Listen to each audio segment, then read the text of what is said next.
there really was a flood, we should see other evidences for that flood too. And you do. You see mass burial all over. Like, for instance, these clams that you see here. Interesting thing about them, there are hundreds of thousands of those clams. You could dig and dig and dig and not run out of them. But what's interesting is every one of those clams is whole. Wait a minute, when a clam dies, what happens to the shell? They open. The fact that these are all whole tells me that they were buried alive. They didn't even have a chance to dig their way out. That's catastrophic burial. In another spot, there's what's called Ammonite Hill in Israel. And there you see every little hole in the side of that hill is a site of an old snail shell, a fossilized ammonite. Some of them are little, some of them are great big. But the entire face of this entire ridge is covered with fossil ammonites.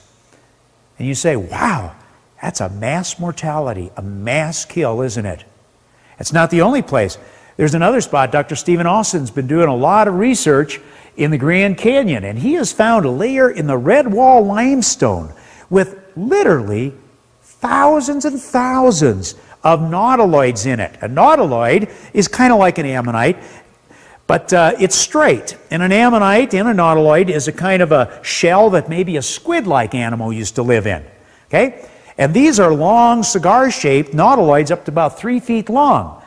And he's found throughout the entire canyon all kinds of these particular nautiloids. And not only in the canyon, way removed from the canyon as well. He says it's one of the largest mass kills that's ever been found. Again, mass mortality speaks of catastrophic type events. Okay? You go up to Kemmerer, Wyoming, and you find beautifully preserved fossilized fish up there.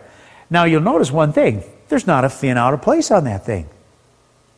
You know, when a fish dies, what happens? It deteriorates.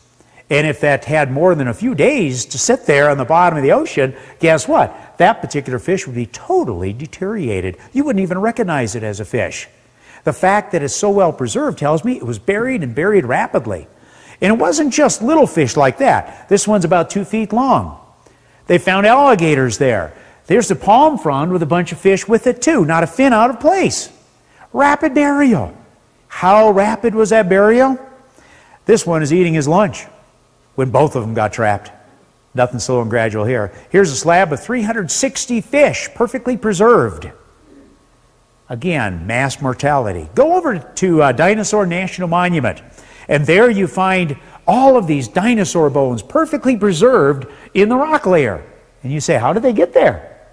Well, it's several different types of dinosaurs all massed together, a piece of one here, a piece of another one here. And there's a signpost that explains that. And the signpost says, these dinosaurs were caught in seasonal floods. Some of them ripped apart. And you say, wow, that's amazing. I wonder what season it was. How about Noah's season?